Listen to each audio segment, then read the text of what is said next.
할렐루야. 선하신 주님의 손길이 오늘 이글스필드 모든 가족들과 함께 하시기를 빕니다. 2023년 8월 24일 목요일입니다. 함께 나눌 하나님의 말씀은 예레미야 25장 1절에서 14절까지의 말씀입니다. 유다의 왕 요시아의 아들 여호야김 넷째 해 곧 바벨론의 왕 느부갓네살 원년에 유다의 모든 백성에 관한 말씀이 예레미야에게 임하니라. 선지자 예레미야가 유다의 모든 백성과 예루살렘의 모든 주민에게 말하여 이르되 유다의 왕 아몬의 아들 요시야 왕 13째 해부터 오늘까지 23년 동안 여호와의 말씀이 내게 임하기로 내가 너희에게 꾸준히 일렀으나 너희가 순종하지 아니하였느니라. 그러므로 여호와께서 그의 모든 종 선지자를 너희에게 끊임없이 보내셨으나 너희가 순종하지 아니하였으며 귀를 기울여 듣지도 아니하였도다.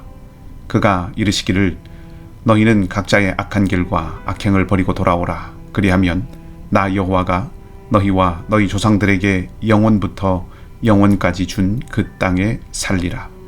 너희는 다른 신을 따라다니며 섬기거나 경배하지 말며 너희 손으로 만든 것으로서 나의 노여움을 일으키지 말라. 그리하면 내가 너희를 해하지 아니하리라 하였으나 너희가 내 말을 순종하지 아니하고 너희 손으로 만든 것으로서 나의 노여움을 일으켜 스스로 해하였느니라. 여호와의 말씀이니라. 그러므로 만군의 여호와께서 이와 같이 말씀하시니라. 너희가 내 말을 듣지 아니하였느니라. 보라, 내가 북쪽 모든 종족과 내 종 바벨론의 왕 느부갓네살을 불러다가 이 땅과 그 주민과 사방 모든 나라를 쳐서 진멸하여 그들을 놀램과 비웃음거리가 되게 하며 땅으로 영원한 폐허가 되게 할 것이라. 여호와의 말씀이니라. 내가 그들 중에서 기뻐하는 소리와 즐거워하는 소리와 신랑의 소리와 신부의 소리와 맷돌 소리와 등불빛이 끊어지게 하리니 이 모든 땅이 폐허가 되어 놀랄 일이 될 것이며 이 민족들은 70년 동안 바벨론의 왕을 섬기리라. 여호와의 말씀이니라.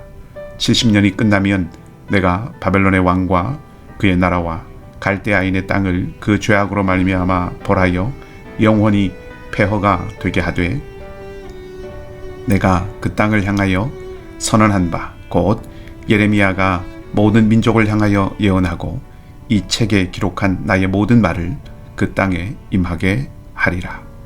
그리하여 여러 민족과 큰 왕들이 그들로 자기들을 섬기게 할 것이나 나는 그들의 행위와 그들의 손이 행한 대로 갚으리라. 아멘. 본문의 내용은 간단하지만 매우 비장합니다. 돌이킬 수 없는 하나님의 심판 선언이 마치 재판관의 최종 선고처럼 들립니다. 본문을 보면 23년과 70년이라고 하는 기간이 나옵니다. 오늘은 23년에 대한 것을 먼저 생각해보고 그 후에 70에 대한 것을 함께 생각해 보도록 하겠습니다. 3절을 보면 하나님은 무려 23년 동안 꾸준히 예레미야를 통해서 말씀하셨습니다. 돌이키지 않는 그 사람들을 향해서 정말로 고집스럽게 호소하시고 경고하셨습니다. 그리고 유다 사람들은 그 23년 동안 전에도 말씀드린 것처럼 꾸준히 귀를 막고 예레미야의 말을 듣지 않았습니다. 예언자 예레미야는 성과 없는 23년의 시간을 보냈습니다. 누구도 예레미야를 듣지 않았습니다. 그리고 결국 유다는 멸망의 자리에 서게 됩니다. 여러분, 23년간 메시지를 선포하였지만 결국 누구도 그 메시지를 듣지 않았으니 이 예레미야의 사역은 실패였을까요? 그리고 그는 누구도 듣지 않았는데 어째서 그 23년을 꾸준히 전할 수 있었을까요? 하나님은 그 23년을 왜 한결같이 계속 이 사역을 하도록 예레미야를 붙드셨을까요?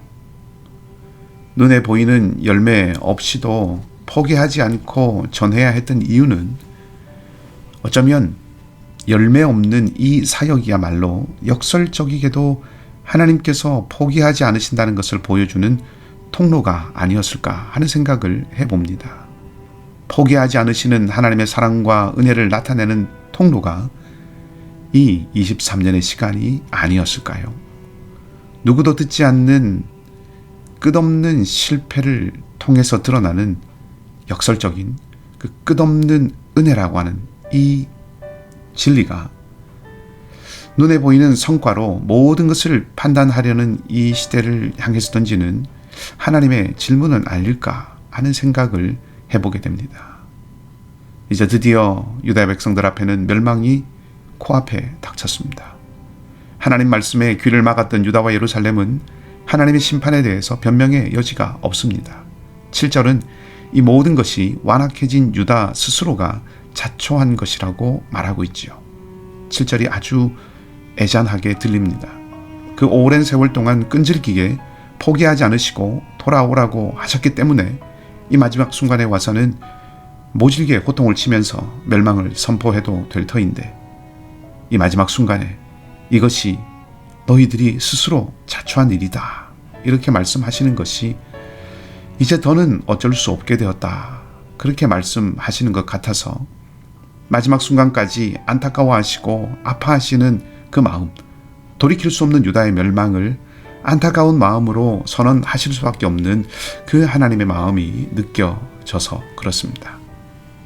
어쩌면 23년이라고 하는 이 세월은 포기하지 않는 하나님의 마음, 그리고 끝까지 연민하시는 하나님의 마음을 엿보게 하는 그런 세월이라는 생각이 듭니다. 자, 이제 70년을 생각해 보겠습니다. 멸망을 선포하시면서 하나님은 유다가 70년을 바벨론을 섬길 것이라고 말씀하십니다.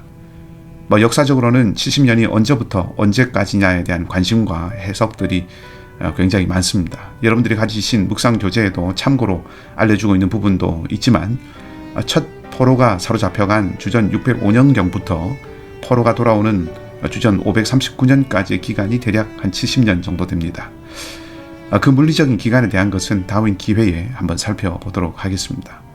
70년과 관련해서 생각해 볼 수 있는 것은, 첫째, 사로잡혀간 사람들은 돌아오지 못할 것이라는 것이고, 둘째, 그럼에도 불구하고 그 기한은 끝이 있다는 것이죠. 70년이라는 시간을 정하시는 것을 통해서 사로잡혀간 사람이 돌아오지 못하는 그 심판이 엄중하다는 것을 말하고, 동시에 70년이라고 하는 시간을 통해서 한계가 있고 그리고 새로운 미래가 기다리고 있다라고 하는 것을 말해 줍니다.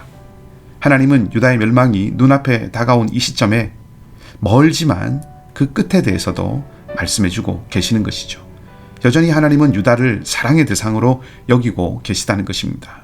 징계하고 심판하는 것으로 그들을 오히려 새롭게 하시겠다는 거죠. 70년은 그렇게 보면 하나님의 은혜는 아직 끝나지 않았다는 것을 말해주는 것이라고 생각해 볼 수가 있겠습니다.